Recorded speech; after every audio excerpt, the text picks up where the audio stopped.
Okay, team, here we are, of course. This is the second part of the Malcolm Ngatai interview. We started the first one a wee while ago. I was supposed to come back a couple of weeks later. That couple of weeks has damn near turned into 2 months, Mel. Yeah, I had a wee bit of a laugh with your intro before, Jay, saying that you're going to be here 2 weeks ago. You're going to be here 2 weeks before that, 2 weeks before that, and 2 weeks before that as well. So it's a long time coming, and it's not my fault.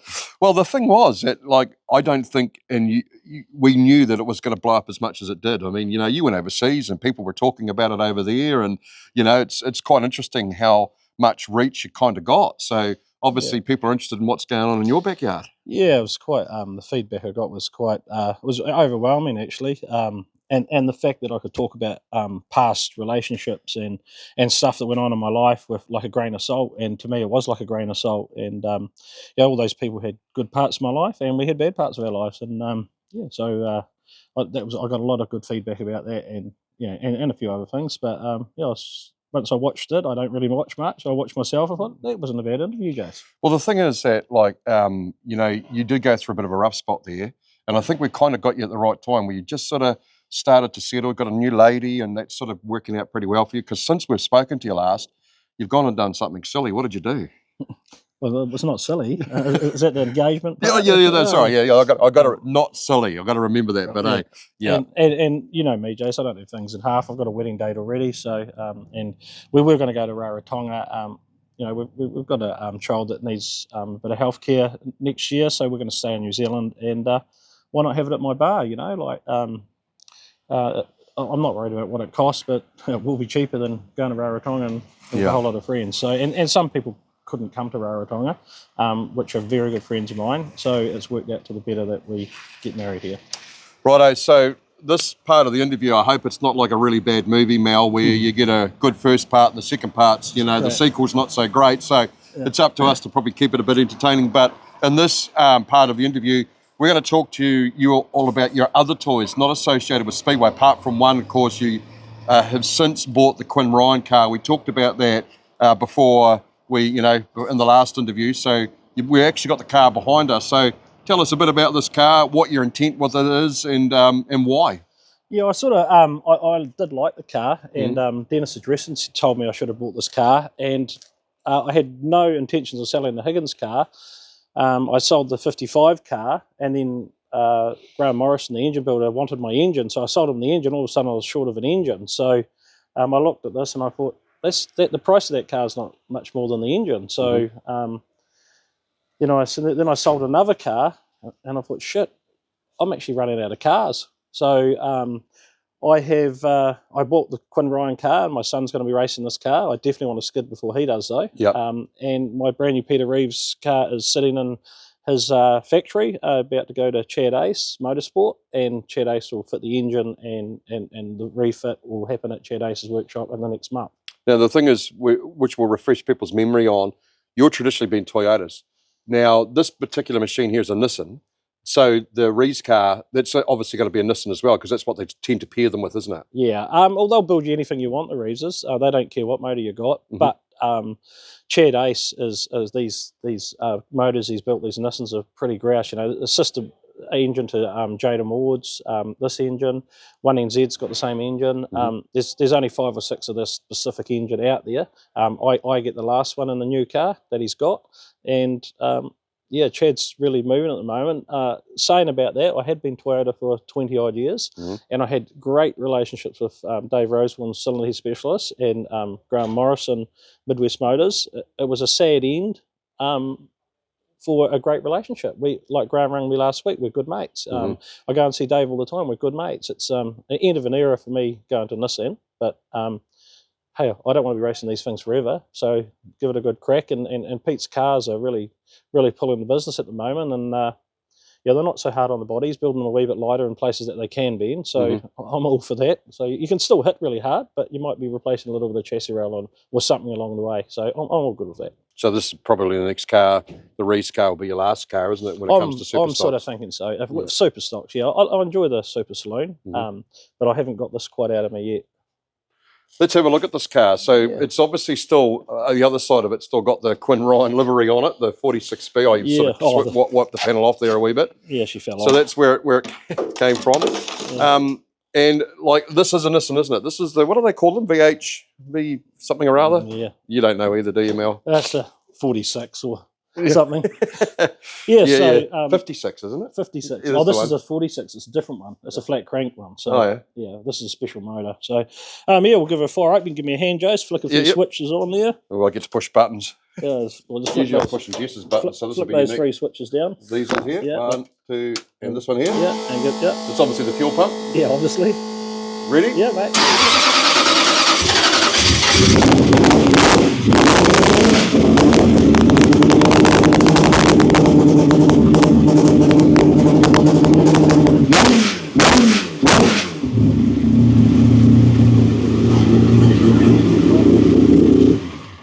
So there you go, folks. Nice and crisp sounding Nissan engine there.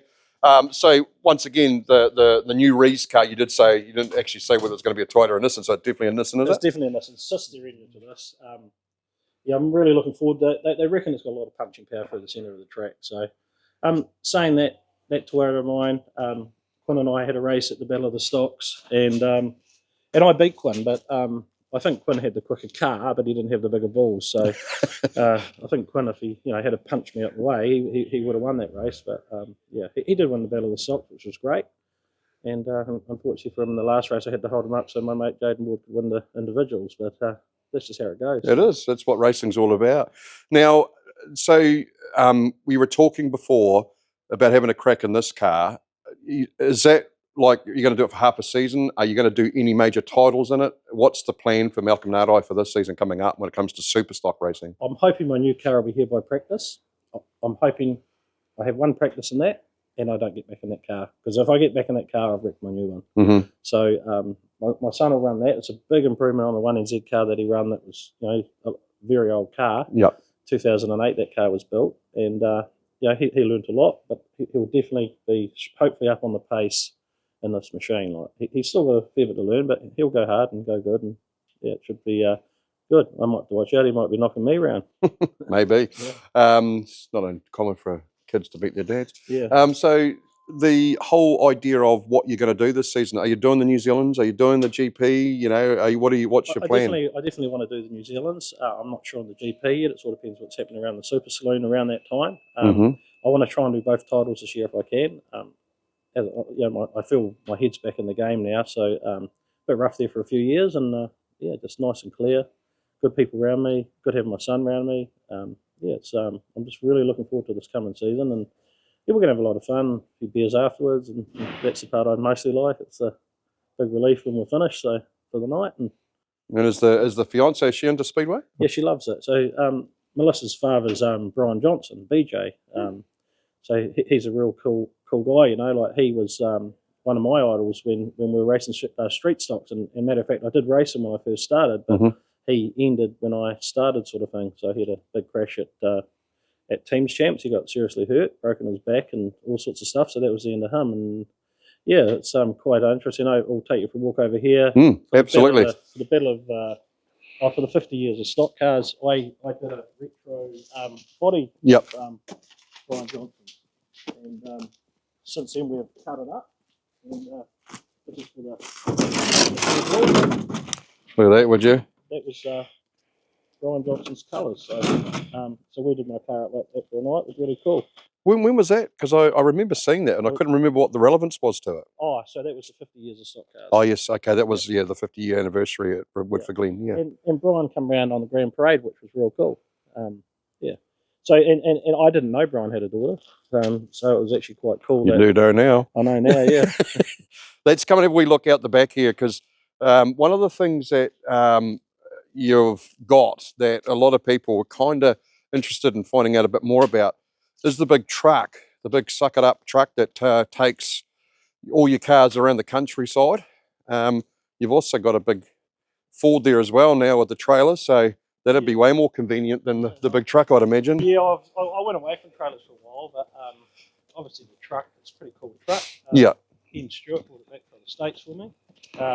One of my massive goals when I went into business was to own a big truck, a big ute, and that was a dream of mine, and it took me a long time to get it. Yeah. It took me over 10 years in business to be able to purchase this because couple of dollars worth, and then in behind it's the Super Saloon trailer, and the Super Saloon's actually in there still.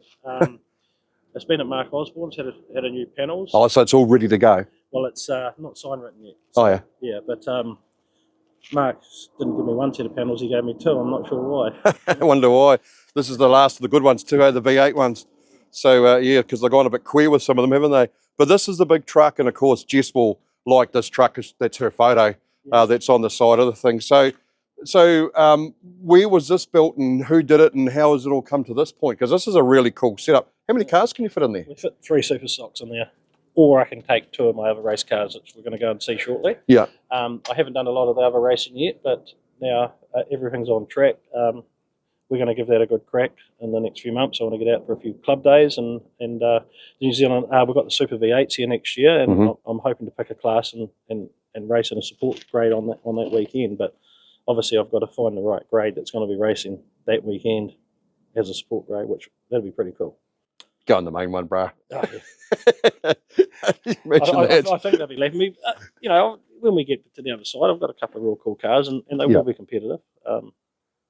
So the truck, Sean Pearson built this. He's a good old super stock driver from way back. He put a lot of time and effort in it. And he's one of my crews, Rob. Rob works here as well. He did a lot on this truck. It's just been a great truck. I paid reasonably good money for it. It's an ex Quality Baker's bread truck. Oh yeah. And and then someone took an amazing photo up there, and it was a photo we chose to put on the side of it. And it certainly sticks out, doesn't it? Especially with the rescue helicopter and stuff, because that's another thing too. You're right. We talked about that last time, but we can't reiterate enough that you think these guys are pretty important, eh? Oh, Westpac helicopters. All helicopter services are pretty amazing. Like, we went through the open home. They showed us all their equipment and how it works. Yeah. And the amount of equipment they got in there, it's like operating theatre on that helicopter. And the paramedic on board's amazing. Like, the minute that helicopter lands, you're safe. Or as safe as you're ever going to be. And I'm proud to be an ambassador for the Westpac helicopters. They don't ask much. I help them out where I can. And so recently, Steve Lennon from Woodford Glen and we auctioned off a night at Woodford Glen, and they made very good money for it, and they really appreciated it. And thanks to Steve and the committee of Woodford Glen for we all sort of chipped in and bought the night, and it went for exceptionally good money. And so it goes to show people in different places do come to Woodford Glen as well. So this is a high end charity auction. Well, they'll remember that too, and probably come back when they're not raising money. Yeah, they will. Yeah, that's what it's about, isn't it? Yeah, so that crowd. We won't look behind us, Mel, because you're a bit upset about what's happening behind there. We won't talk too much about that. That's one of the new shed behind us. So yeah. It's just a bit on the go slow at the moment. yeah, hasn't been helped though, has it, Mel? But we'll leave that alone. We won't even tell people about that. But yeah, which part of the shed's going to be mine, Mel? The one on the outside. Yeah. Good size though. Yeah, it's going to be a good size. Yeah, it's 54 metres by 12, high stud. So we have some mezzanine floor in it. That's how it goes. Now, while we're here, we might as well, because one of your cars that you have is the Caddy, the big blown Caddy. What is it, 1,000 horsepower or something, isn't it? Yeah, it's just under 1,000 horsepower. It was over 1,000 horsepower, but we pulled the methanol out of it because it was just too hard driving around on the streets. Yeah. And we're just gone back to avgas now, and it's 950 horsepower. We've just had to rebuild it with. I remember the last time we were here, I think it was still being built, wasn't it? Yeah. So it's back in the hole now. This truck we're coming up to now is my first brand new hydro truck I've ever bought. Oh yeah. So what's this? Because Jess thought that one there was the new one over there. Jess, is that the one? Was it you said? Was it? Yeah, I thought it was that one. Yeah. Looks pretty good too. So this is the new one. This is brand new. So. Thanks to the New Zealand government for giving us a rebate of 20% on new equipment and business. Yeah, true. Obviously, we get 20% back of 900,000 is nice, Yeah. It helps you out. And as you can see, we carry support of the Westpac helicopter on all our vehicles. Yeah. Hoping that it triggers someone to donate some money or give some money to the trust. You'd almost not want to get it dirty. It looks that clean, doesn't it? Like, I mean. I feel a bit sorry for the driver. He said a couple of rev-ups about a little bit of mud inside it, and it's pretty hard on our job not to do that. Yeah, but still, that's a pretty cool looking piece of kit, really, isn't it? Yeah. Shame about the driver, he's a bit rough looking. But Oh, well, you can't get everything right all the time, can you? Righto, so here it is. Tell us a bit about this big beast of a thing. yeah, so about 20 years ago, I bought this car. It had a 390 small block on it, just a factory motor, and I had it a long time. And then Dave Rosehill, cylinder head specialist, built me that engine, and it's just a real hot rod. We've got a 9-inch Ford diff in it.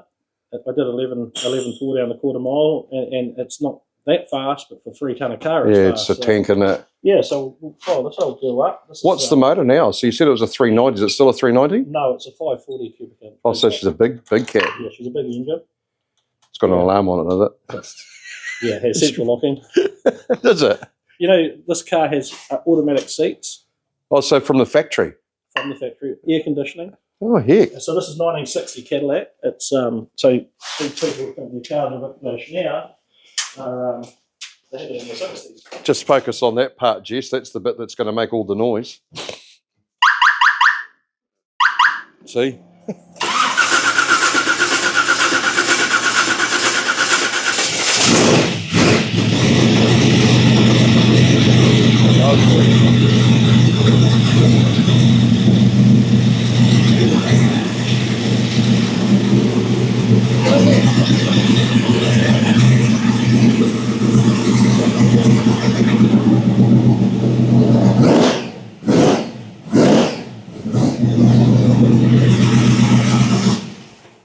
So you were just saying, Mel, that this was running on methanol, but back to avgas now, huh?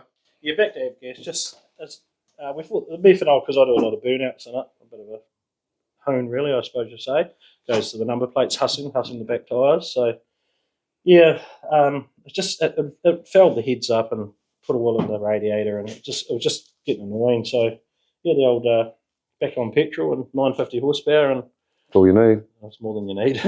Yeah. The tyres were up to about 25 sets to 1 set of front, so yeah, the tyres don't last very long. No, I wouldn't imagine so. But you have a look at that close up, Jess.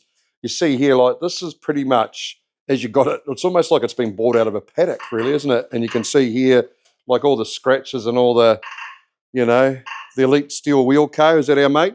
Yeah, that's Fraser. Yeah, for old Fraser. There's his logo on the side of it. I'd say he probably gives you a few tyres and bits and pieces, but Fraser, he wouldn't give you too much, but he does look after me on the rims and stuff. yeah. I do have a 59 that I'm restoring at the moment. We're not going to see that. It's at the halfway point. We've got the chassis coming from out of the States and all air ride suspension. And Did you have a thing with caddies? Is it a love affair? I love American cars. Yeah. I love American cars. They're just real. They're not plastic and stuff. So yeah, it's this is sort of, if there's a car that's just about my favourite, this is it. This is my favourite car. Have you ever had an aircraft trying to land on it? I tell you what, doing 100 miles an hour down the motorway, it feels like an aircraft. Yeah, I bet it. Yeah, it'd definitely get the old, you know, what do they call it? Rocking. Yeah. If this caddies are rocking, don't come a knocking. Yeah, she's a whale. It's a whale on wheels. So yeah, I've had a lot of fun on this car. Yeah. It's done many displays at my Christmas do's or parties. I see it's got a state-of-the-art aerial system in it too. Look at that. Yeah, it works for the wireless. Yeah, the wireless. Back in those days, they were called a wireless. Yeah. Wireless is a little bit different than what we associate it with now, isn't it? Yeah, it is. Well, that's awesome. So, well, that's the caddy team, and I reckon it looks like a bit of a beast. The wheels are all rusted and stuff as well. It's just quite interesting how it's just patina, really, isn't it? You haven't even clear-coated it. It's just as it is, isn't it? Yeah, it's just as it is. It's been kept garage for the last 20 years. It sort of helps it. Yeah. If not, you probably want to clear coat it and stuff. Do you ever take it? So you do burnouts. So I know it's been at the, what's that thing at Rangiora they have? Car show. I take it for a cruise every now and then. Just finding the time now. With too many toys, you've got to choose one. Like I took the old Harley for a ride last weekend. I just managed to get a spare half a day, and I took that for a ride. I've been sitting in the shed up at home at Darfield for a bit. And when we go to the next toy shed, I've got another motorbike, which we'll talk about when we see it. And that's pretty cool as well. Well, I think we should go to the next shed. Yeah, but what we'll do is we'll keep filming, because if we have a conversation on the way over there, got to love this this number plate on this thing here. While we wait for our camera person to catch up. Look at that, eh? Poo eater. Hard case. Oh, let me get the door for you, Jess. The true gentleman that I am. Mel, I'm a gentleman. You're full of shit, Jace. You only Sometimes I want to slam something in there, but I won't. You're only a gentleman because we're interviewing and she's filming us. Absolutely. It'll be probably the first time you've ever opened the door for her. That's probably very true too. Yeah, she tells lies. So anyway, Mel, let's have a bit of a chat in relation to, we were talking, a couple of times, especially over the last couple of years, because you've been a bit of a mentor to me, especially around some of the things that people say about me or what I've got and all that sort of stuff. And it kind of, when I thought about it, I was like, it's quite interesting how everybody wants to know what you've got, but then when they know what you've got, they're jealous you got it and you become a prick. Yeah. How does that work? I mean, is it true that when, Christmas comes around, old Santa drops off all your toys, because you don't do stuff all for it? Yeah. I wish, I had a sort of a rough bringing. I had an amazing mum, but I had a shit dad, and he was never around. Died when we were quite young, and mum brought us up, did a great job. But I struggled at school, struggled reading and writing. So I left school when I was 15, and worked very hard. Friends of mine, real friends of mine that know me from school, know that if I didn't have 2 jobs, I had 3 jobs. And why did I have that? Because I wanted to get stuff. The only way you could get stuff is by doing the extra hours. I always did extra hours at my main job, and then I worked in a dairy. I did paper runs, I did milk runs, I did all sorts of stuff to make money. And at 20, I owned my own house. 30, I was mortgage free.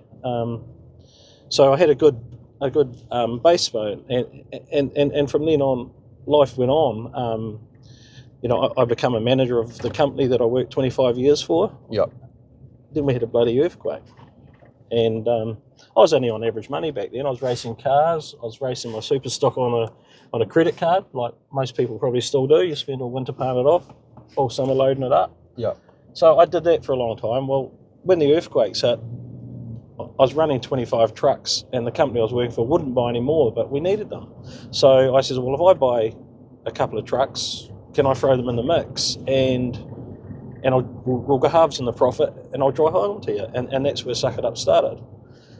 But along all these times, I was doing 20-hour days. I was with Megan at the time, obviously, and some days I might not have even seen her because we had a city that had sewage running down the footpaths, and we had to work away and get it done. So, I ended up with a few trucks working for a local firm. I ended up leaving that local firm and going to work for a North Island firm. I had 5 trucks on the side by then, dry hiring them to this company. And I got the stage, I got 6 trucks, and I outgrew working for someone. So we had a bit of a shit time, Megan and I. We did IVF, and we nearly had a son. We got to 5.5 months pregnancy, and we lost them. And the company I was working for gave me a bit of a hard time. So I was strong enough to say, well, that's it. You can go stick your job where it fits. Yep. And I went out my own and took a massive lot of risks. I took no wages for a year and a half, and the accountant made me start taking wages. I've never spoilt myself. All I've done is buy my toys, and I've done that all my life. Everyone says, well, you're so generous. What about buying something for yourself? I've only just started buying stuff for myself, nice clothes, nice shoes. I'd always go and get to the warehouse or wherever to get what you could afford. Now I've got a successful business. I actually do buy myself some nice clothes. I still like my cheap clothes because, some people call me a rough diamond or whatever you want to call me, but I haven't spoilt myself, but I've always saved my money and bought another toy. And I'm really shit at selling my toys. I love once I've got them. Yeah. Me selling super stocks last year was a big thing for me because I normally don't sell anything. It's bloody scary though. Like a lot of people don't understand the risk that you put yourself, and put yourself in a situation where And in some circumstance, it could go either way. You could either make it or it could break you, couldn't it? Yeah. And that's the. Well, it's almost like a game of Russian roulette when you're in business, isn't it? Well, you know, I've never been in so much debt in my whole entire life that I are right this minute. I've taken some risks. I bought that new truck. I've borrowed the money for it. It's a big risk. Economics are down 20%. They have been for 2 years. But I really do think that we're going to climb. We're going to climb out of it, and we will. The country's going to take off, and hopefully I can get back to where I were 2 years ago, and I can help more people out racing. At the moment, I can only help a few out, and that's what we do. And I help a few teams out, and I've had to cut back on that. But you know, it's when the money starts coming in, I like sharing it around. I've got really good staff. They get paid, I think, really good. Mm-hmm. I wish I used to get that money that they get, but that's good. They work hard, and I look at my staff, and they're buying houses and new cars, and I think it's great. It's all made from this crazy little. I think I can do it.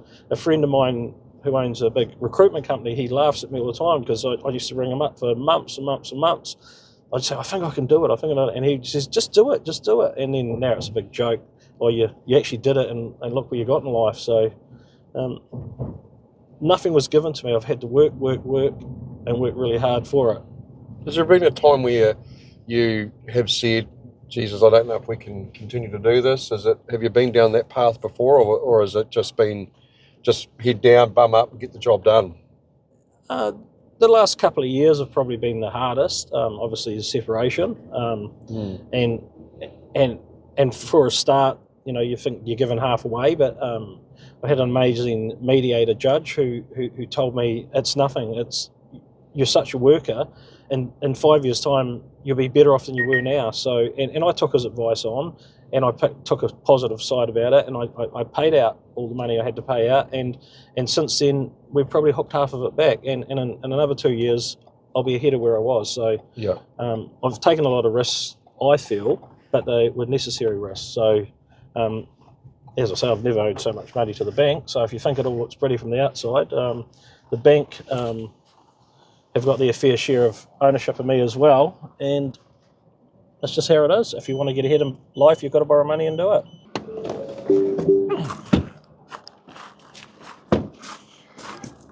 Oh, sorry. So hang on. Whoa. I got the door. Thank you, Jess. Once again, Open up myself. big thanks to Jess. She's taken a couple of days off work to come and do this. I'm probably at the stage where Malcolm was, you know, after the first few years where you sort of, you know, you got to weigh up some stuff. Things are going all right, but it's scary stuff because you've got to make more investment in business, don't you, Mel? Yeah, talking about business, Mel, you got to keep reinvesting in your business, though, because if you don't, you stay stale and you get stale. You need to reinvest and keep investing. And like you said, you've got a new truck, but it's all for the better, isn't it? Yeah. It was a dream of mine. I felt like I deserved a new truck. Yeah. I was driving around in old vans and just what I could for quite a few years when I started up in business, because I didn't want to be one of those show ponies that had a business and had a flash new truck. Yeah. I made sure that my business was worth quite a few million before I got my new truck. And, you know, it might be worth quite a few million, but the bank owed quite a few million as well. It's a real funny story. I remember when COVID hit, and I had a really good bank manager, and he rang me up. It was a courtesy call just to see if I wanted to put the mortgages and all the payments on hold. And you know, he says, "Are you worried about it?" And I just turned around and said to him, "I think I'd be worried if I was you." And he goes, "Why is that?" Because I said, "If I don't pay you, who's going to be worried about it? It's not going to be me." So he had a bit of a laugh, and we still laugh about that today. What I said to him, I was the only smart ass that said to him, "If I don't pay you, you've got to worry about it, not me." Yeah, so, exactly right. It means things aren't well. We got through. You know, we got through all that. COVID pretty good. Yeah. The government were really good in the backup money they gave everyone, and we're paying for it now. But it was what it was for at the time, wasn't it? So, nice to see you've added your mic back there too, Mel. Thank you for that, mate. What have we got here, bud? This is a parts car. This is a 59 Caddy. We've seen a 60 Caddy before. This would be one of the coolest Caddies we've got. This is just a part car for the one that I are restoring. This car is going to get sold. I've got two cars like this for sale. Mm-hmm. We're going to pluck all bits that we need for my cool car, my good car, my new car, my hot rod, or whatever you want to call it, and we're going to flick 2 off. So that's just a parts car. It's got a donkey in it? It has. It's got a 390 original factory motor. There you go. So that's a factory original motor. And then, now, of course, we've got toys everywhere here. So let's have a look at this Camaro. This thing's a cool piece of kit. Tell us a bit about this. Yeah, so this is a 2020 Camaro. JR Insurance, he built this car. It cost him a lot of money. He bought the car for 150,000 and then threw another 180 at it. It's a beautiful race car. I've raced this twice. This is pretty much like a supercar. Mm-hmm. It's a supercharged LS3. It's about 800 horsepower, which is more than enough. It's a beautiful car to drive. It's a shame he wrecked a good car. I do have a 2014 street one of these, which we're not going to see today. But so this car here is a fully caged. It's got a sequential gearbox. Let's let the boss through. It's a real cool car. Originally it was red, but transformed graphics and BL graphics attacked it in some of our race colours. And we're gonna. I've raced this twice, and yeah, it's a real nice car. Is it sequential gearbox and everything in it? Yeah, it is. Yeah, oh, yeah. So it's real cool. I'll take you for a ride, but you didn't bring any spare undies with you. Wouldn't be me anyway. I do love my Chevys, yeah. But I do love my Fords. As I say, this is an American car. It's a beautiful car. And right beside it, this car is pretty famous, actually, isn't it? This is the original Rattler, is it? This is the original Rattler, yeah. Chris Allen owned this car. Radisich, Johnson. Most people know Shane Van Gisbergen. He's drifted this car. Mm-hmm. So it's had some real cool drivers. It was originally the Yellow Pages car in the V8 series years ago. So this is a real cool car. Now, being a Ford, it'll probably start, not like the dirty old Chevy. Yeah. But this car is a 470 small block Ford, which is awfully a big engine. Yeah. It was Chris Allen's favourite engine. You'd be pleased you lost a lot of weight. Yeah, I can fit through the door.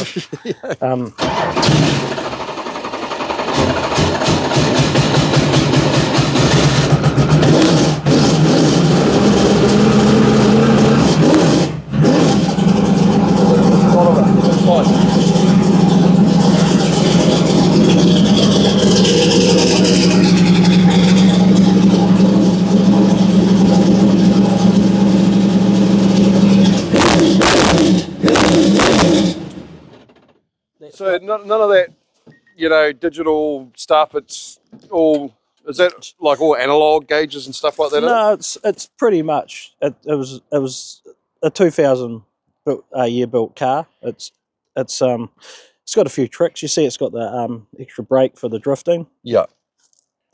There's a wee bit of a story of this car. It was Campbell McManaway's fault, actually. We know the story. Yeah, down the old Coots Island, Campbell asked me to take him for a ride in the car, and we actually had to tow it back in pieces. I ran out of talent at the end of the street and put it up the bank and ripped the bumpers off it. So I haven't actually had it. We've had it fixed, and I haven't actually had it out. We're due to get this car out. This is what's the plan with it? Like, is it circuit racing time for this, or are you going to drift it, or what's the story? Yeah, I'm probably more going to circuit race it. I'm not much of a drifter. My son's a drifter. He'd love to get it out and drift it, but I don't want to blow the back guards off it. It's a real cool car. Like the Ford nuts will love it. It's a beautiful full aluminium engine. I like this too. Look at this, Jess. Like the Rattler Motorsport down there. Just all been, it's that attention to detail. That's one thing you're very good with, is having your cars looking $1 million. And I look at all the cars and all the livery you've had over the years. There's been some wicked ones, like you had the tank livery, you've had the silver and the yellow, and all that sort of stuff. And what's been your favourite livery? This must be pretty bloody close. This is pretty cool. My boy's itching to get in these two cars. Like, I've just bought him a $115,000 super stock, and that's all he's getting for now. These are my future cars. I want to race them soon. I'm not going to give up Speedway, but I'm going to give this a bit of a crack. Kane Lawson, he's doing quite a bit of circuit racing as well at the moment. He's having a wee rest from Speedway, which is a bit of a shame. And I want to put this Rattler around. She's just one angry little machine. The engine in it's bigger than... Are we allowed to see the engine? Yeah, the engine's bigger than is allowed in some grades, which makes it limit to what grade I can race it in. So we just... this engine was the engine that Chris had in the Mustang, but they liked the Falcon better than the Mustang, so they put the big engine in here. There's the famous green from the original Rattler, eh? Well, that is the original Rattler, but the green, it was, most people remember it as being a green car, eh? Yeah. It's been several colours over the years, but I can't remember it. I think I might remember it as the Yellow Pages, but then it was a tyre sponsor and all sorts of stuff. So it had its own Facebook page. Yeah. Like so, I think you'd still look it up for those people that are interested in checking out a little bit more or a bit more research on it. But yeah, look it up. It's definitely a car with a lot of history, eh? Yeah, and it's got the history, and you know, I've just had someone recently trying to buy it off me. It's like, you know, what am I going to do if I sell it? I'm going to give the bank some money back. I'd rather actually keep the car. Yeah, they can wait. Well, you got a place to store it, so it's not a problem. Yeah, so have a look at the under the bonnet of this thing. So this is the Chevy that you've got the flat battery. With the flat battery, that's okay. Yeah, look at the state of it though. So you got, this is 20 years on. You know, this is a factory race car that you can drive around the streets. It's a what do they call them? Everyday run-of-the-mill car, but it's just got a big snotty donkey in it. I actually got it wrong. I told you it was an LS3. It's an LS4, so supercharged. So yeah, and you talk about. Well, let's do that again. Right, I'm going to do that a bit again. Ready? So Mel, we've got the bonnet open. So tell us what's the engine in this, and tell us a little bit about it. Well, it's an LS4 supercharged. It's about 800 horsepower. It's an everyday drive car if you want it to be, or it's a race car. You can go into the Holden dealers, which is the Chev agent, and buy this car and either race it or be your family car. So you can spend $180,000 on the original car that would go on the street to get it to look like this, yeah, and go like that. Well, it'll go like this, but it won't have all the roll cage and sequential gearbox and stuff. Like, I still can't believe you've done that to a Camaro. Let's get Jess inside. Now, is that a real warrant? I mean, you haven't sort of plucked that off somebody else's car. No, it is street legal. The number plates are in the workshop. I took them off because. Let me get the door for you again, Jess. It's becoming a habit, so have a wee look into there. We can't really show you too much, unfortunately. The battery's a bit in it, but you get the idea. There's the sequential gearbox in it. It's got all the bells and whistles and all that sort of stuff. It's just genuinely a nice-looking car. And, once again, road legal if you want it to be. It just doesn't have the number plates on. Let's have a look down here, Jess. Nice little carbon fibre stuff and, But I suppose it's one of those scenarios where it's got to be. Hasn't probably been started for a wee while, Mel, has it? We got it running this morning. Oh yeah. I'll give it one more go and see if it'll start. The gas out of it. Well, they say chuck heaps eventually vomit. There we go. That's what Chev stands for, apparently. He's got a jumper pack on it. Oh yeah, look at that. Even got the original LED lights that come up. Listen to that supercharger, eh? Sounds real cool. You hear the supercharger on that one? Yeah. Whines a bit like Jess, that thing. Yeah. Quite funny, you say, I lost that weight and I fit in the cars. Well, that's why John Ray sold the car. He was a handsome looking lad like yourself, and with Targa, you've got to be able to climb out your window. Oh, really? In case something happens? In case you're upside down, you need to be able to smash your window and climb out it. So he didn't fit out the window anymore, so that's unfortunately why he sold me that car. Good for me, but it was actually Chris Allen that rang me and said, you need to buy that car, boy. There would have been a time that you wouldn't have got out the window either, Mel. Yeah, I know. But that's a cool piece of kit. So you intend to race both these puppies? Yep, definitely. I have raced it. I want to race this. I know what this is about now. Yeah. I need to find what this is about. She's just got a lot of history, that car. It's a real cool car, but I don't want to drift it and wreck it. Chris said it's the last round of the D1s in Pukekohe next year. I don't know if I want to run it or not. Yeah. Yeah. Interesting. Righto, so that's those toys. I've just got one little motorbike to show you, and that's about all I'm going to show you. Yeah, That sounds good. I can't show you completely everything. Yeah, that's right. So let's go and have a look. we'll wander away into the shed. If this is the bike I think it is, this is a cool piece of kit in itself. So You remember the helicopter ride? yeah, there's the helicopter that used to do the rides. Does that still go? Yep, yeah, it goes. Yep. Yeah. We're actually, Right, we're going through here, Jess. Bugger me, I might have to suck it in, Mel. Yeah. Just, there you go. This is a really, really cool bike. Tell us a bit about this thing. Yeah, well, the little bike over there is when I was 15, I rode those bikes, 15, 16 up to 20, and I had to own another ones, but I've ended up with 3 of them, but just because you do. And then my friend Tony Tokoroa, who's a super stock driver, he brings in a few Harleys. He says, the old, "Hey boy, you want a Harley?" I said, "Nah, I'd have a cool Harley." I said, "Well, get me a V8 bike." And a month later, he rings about, "Hey boy, I got you a V8 bike. You want it?" And so here we go. Thanks to Tony Tokoroa. 350 Chev in this thing. So it's a 350 Chevy.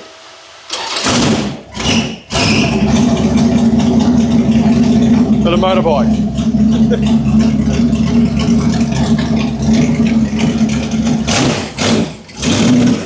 So what's it like to handle? Like it must be heavy. It's real heavy, but once you start moving, it's like any motorbike.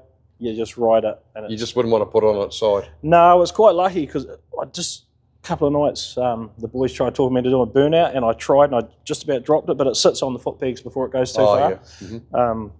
There was one night down in the Coots Island, the boys thought it was quite funny, then they all looked at me and laughed, and I was asking for help to pick the bike up. And yeah, so I think Jaden Ward was part of that scenario. Imagine that, Jaden Ward a part of something. Yeah. So, I mean, you obviously don't get out on it as much as you like. So this is the bike you're cruising in last week, was it? No, I've got another Harley. Oh yeah. Another Harley up at Darfield. This is. I've got to take this for a warrant next week, so yeah, I'll get her out for a burn and get a warrant, and must bloody go pretty good. It's lethal. I've done 100 mile an hour in first gear and pulled a bit over there, and I backed out. Like, so it'd be a 2-speed auto, is it? It's a 2-speed power glide, yeah. Yeah. But it's pretty well built though, isn't it? Like, I mean, somebody's gone to great lengths to get over here, Jess, and have a wee look. Like, lots of detail once again, chrome and, you know, big radiator at the front of it, and she's all a bit of a beast, isn't it? Yeah, no, I chickened out at 140 mile an hour. I would too. It would be and it would go off the clock 160 mile an hour. But yeah, it's real cool. It's V8. There's a local guy, Brian Ford, who's made his own V8 motorcycle, and a guy Ken Brian did Chev ones and Ken did Ford ones. So those two guys from Christchurch. But these are a factory bike that you buy out of the States. incredible. Yeah, so A lot of fun, I bet. yeah, it's a lot of fun. So that's that's about my toys that I'm going to show you for now. But, Yeah. I've got a few more cars, but they're probably not as exciting as The ones we've just looked at, yeah. Yeah. It's so it's I'm a bit of a V8 header, as you'd say. Well, I'd say, because you've got a V8 bike, you got 2 V8s there, you got the bloody big truck, the Ford, The Cadillac, the Cadillac. another 3 Cadillacs. It's got an original 390 in it. I got a 2009 Mustang, and I've got a 214 Camaro, which is out at Darfield. Oh, yeah, you have too, because you not long bought that other Camaro, didn't you? Yeah, I've got that put back on the road. I think I've lost that car though. My beautiful fiance has overtaken that car, and I don't see the keys anymore. But I know what that's like, trust me. Yeah, I'm actually really impressed with it. It's left-hand drive manual, and she loves driving it. And there's not many women around that will drive a left-hand drive manual. Yeah, left hook. Yeah. So yeah, it's good. It's I've worked hard and I've got a few toys. So, and I don't plan on not having toys either. So I'll just keep working and keep getting toys. Mm-hmm. Oh, Jace, nice knowing you. What was that payment, Jace? How much? What did you say to sort Jess out? Oh. How's it going, Jess? Good. Have you been in an 800 horsepower race car before? 2 minutes, Mel. I'll just pay a premium insurance. Yeah.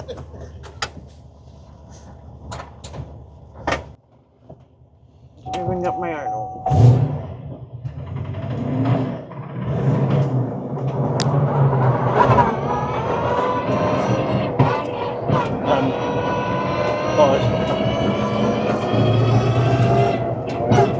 Jess, you're going to have to open the gate. I'm going to tell you the number. You won't. You might too.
Right, Jess, I'm going to show you what a start feels like.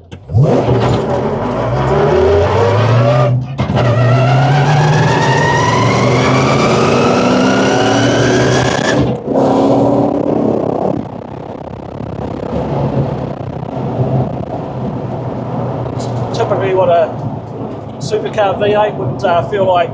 That was fun. We've got traction control set on, that's probably why we're bouncing a little bit.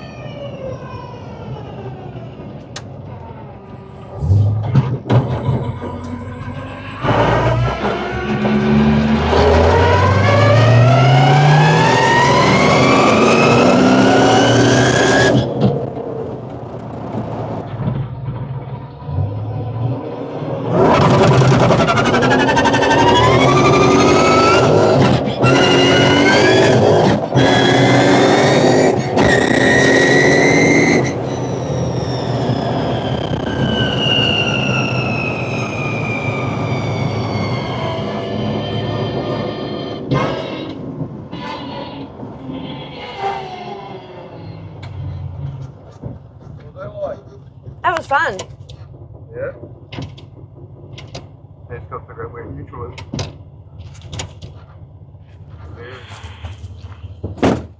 What do you say to Malcolm, Jess? Thanks, Mal. Yeah, no, it was pretty cool. Pretty grouse car. We did a few takeoffs and basically it's sort of similar powering to a supercar. They've probably got 100 horsepower more, but yeah, it's just give her the idea of sitting in the back in the seat, and she definitely had a good smile on her face. She wasn't as noisy as I thought she might be, but she handled it good.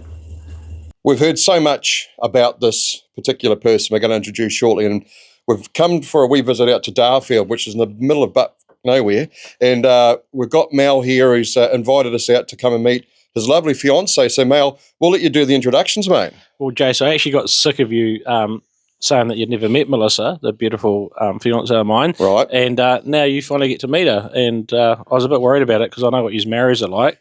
You normally try and take everything you can. So, yeah, here's Melissa. And Melissa, hello. Hi. Hi.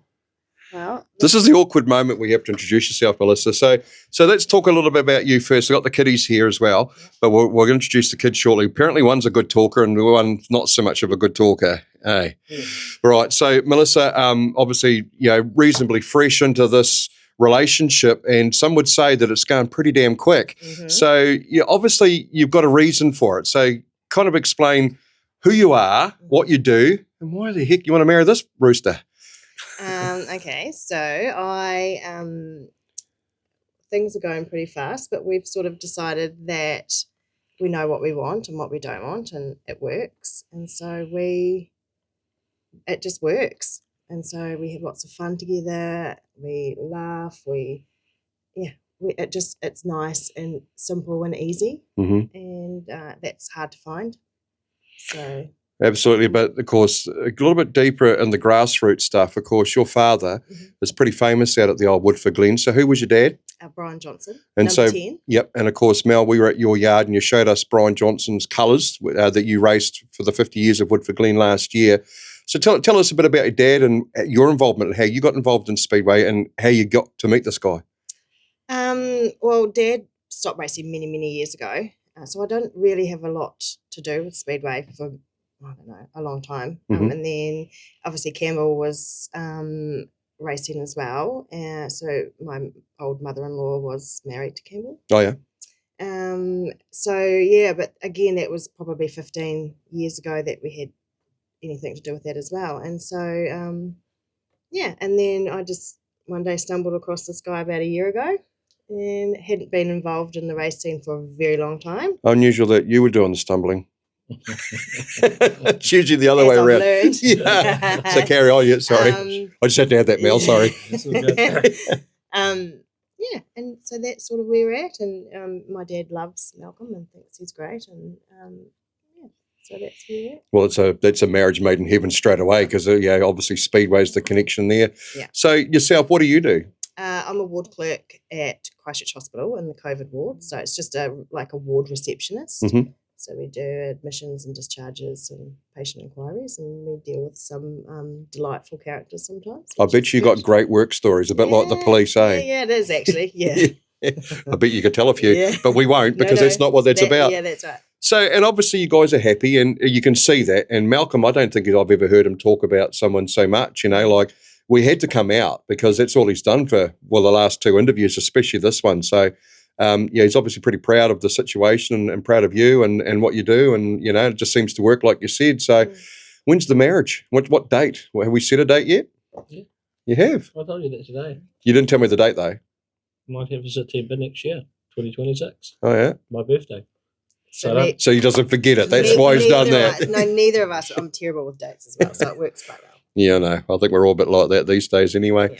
Yeah. So that's who we've got beside us here. What's your name? You say it. This is Charlie. This is Charlie, my daughter. Okay, so Charlie's obviously the shy one, eh? Yep, she's 10, and this is her BFF, Izzy, and she's also 10. 10, yeah, and she's the chatter. Yeah, but she said, I can't wait to get on that microphone, make myself famous. What are you doing tomorrow, Izzy? Horse riding. Horse riding. Yep. Cool. Yeah, you love it, don't you? Yeah. So have you got a horse? No. We're going to a place. Oh, okay. So you just go to a horse riding place that teach you how to ride them and let you ride them and all that sort of stuff. Yeah? So what do you think of Mel? What do you think of Malcolm? Good. He's okay. Does he give you lots of money? Mm-hmm. Oh, that's good. That's the main thing, eh? And you're happy to have Malcolm in your life now? Yeah. Does he take you for rides? Do you like going on cars fast? Mm-hmm. Not really? Not yet. We're going to go on the Flash Camaro, eh? Go fast in there around the track. Good stuff. Yeah. Oh, well, that's awesome. So, I mean, obviously you kind of got no choice but to be involved with Speedway now. Are you looking forward to that sort of future? Because it's obviously going to be a big part of your future now. You've been out of it you've had your time out now, and now it's time to come back in again, isn't it? Yeah, absolutely. And I think it's when someone's racing as well, like it's a little bit more exciting. And yeah, so I'm looking forward to all sorts of, I've had obviously a year last year, and that was good and exciting. I just sort of just stand back and I have no idea what the heck to do. So I just sort of wave and make sure he's okay, and that's it. Are you going to let her have a crack on one of the cars, Mel? She's more than welcome to have a crack any time. She's not that keen on it, but the offer's always there. I'm sure that, when you get told that you're a pretty average driver by your partner, sometimes you say, well, how about you do the job? But Melissa's never said that to me. She's very supportive, comforting, and she just does stand back. I've got amazing crews around me, and some of their wives help, and some people get really jealous with wives helping, but Melissa doesn't. It's really nice. So like Joyce Ewans on my super saloon, wife, she'll belt me in and put my mouth guard in, and she'll back me up, and some girls get really jealous, but Melissa has no jealousy at all. It's really, really good, and we're a strong team. Like, because you've got to remember, I've got 2 cars, 2 crews, so it's a hard thing to control, and I just need cruisiness around my head before I go out to race, and I've got it now. It took me a long time, but I've got it.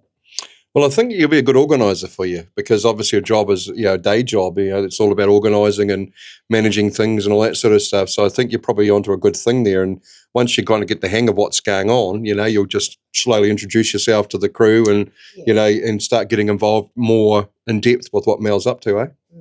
Well, maybe, yeah. Yeah, or maybe not. He might be the corporate box, Another really cool thing is Melissa and the family have accepted my son as well. And Melissa also gets on with my son's mother, which is really good. Like, it's been 35 years in the waiting to make this all get on. And we just got to get on, and we do get on, and it's really nice. Like, the girls are great fun. I've had to learn girls. It's a whole lot of fun. Madison's a bit shy. She's disappeared. Yeah, hiding out the back. So have you learned anything about horses, mate? Well, I have. Yeah, they when they poo, it stinks. yeah. And you got to pick it up. But anyway, so we've got the girls are going horse riding in the morning, and I'm going to go to the workshop and do some car stuff, and we're going to catch up maybe sometime later tomorrow night. We will catch up later tomorrow night, and that'd be cool. Sounds like a plan. Well, thank you for inviting us out. I mean, it's only a quickie, but you'd be used to that with him. But it's of course more about the introduction, and people will know who you are now. Trust me. Thank you for inviting us out to have a bit of a chat. Oh, good. We don't want to make you any more awkward than you already are. Yeah, I'm very nervous and shy, so it's a wee bit. Yeah, much, but it's good. I mean, with the sky around it, it'll soon wear off. Everyone sees that. Get used to the spotlight. So here we go. Here it is. Alrighty. So that's about it. Thank you very much. And look forward to releasing this video, and everybody can know who you are. Yeah, cool. Well, folks, that is it. That is the conclusion of part 2 of the Malcolm Ngatai interview, and hope you've enjoyed it. Thank you very much, Mel, for everything you do for the sport, everything you do for everybody. As you said, you've helped out so many sports clubs. We didn't even go down the path of the rugby, really, but you're quite passionate about your rugby and the team that you support as well. Who is that, by the way? Well, I support Oxford Women's Rugby, and I support Belfast Div 1 Rugby, the Munchers, which is Classics Div 3, which we have a court session tomorrow at the bar. I'm not sure if you'll still be around or not, from 2 o'clock onwards, so there'll be a whole lot of skullduggery happening there. Also sponsor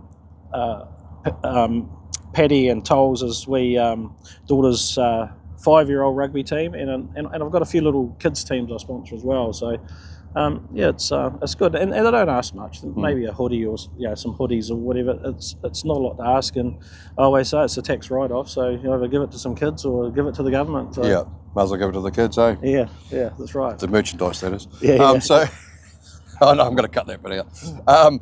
All right, hey Mel, well thank you, mate. Been really enjoyable hanging out with you today, and I'm sure Jess enjoyed it more than me though. Yeah. But thanks very much for sharing your toys, and I suppose the one thing to reiterate is what we've showed you with Mel over the last 2 interviews of, if you want it, you got to earn it, and if you earn it, you work hard for it, you'll get it. Yeah, and you've done really well, Jason. You've had 2 interviews now without rum, so you've done very, very well. I won't hang around for tomorrow then. Well, tomorrow there'll be skullduggery at my yard, so it's up to you if you want to see that side of the fun or not. No, probably not. And thank you and Jess for the 4 o'clock text this morning to say, hey, I'm leaving Invercargill. Yeah. I really needed that text, Jace, That's good. I actually thought it... Yeah, but you'll be used to that though, because you would have got up throughout the night to go and do stuff. What worried me about that text, Jace, was I thought it was something wrong with one of my staff, and I looked, it was you. I was like, oh, it's just you. Yeah, thanks, Mel. Yeah, we battled. We drove through ice and snow and hurricane force winds to get here. Oh, it was great, and I just cuddled up beside my fiance, nice and warm. All right, mate. Right. Hey, once again, thanks, mate, and look forward to seeing you on the track. Yep, it'll be coming soon. Coming soon to a track near you.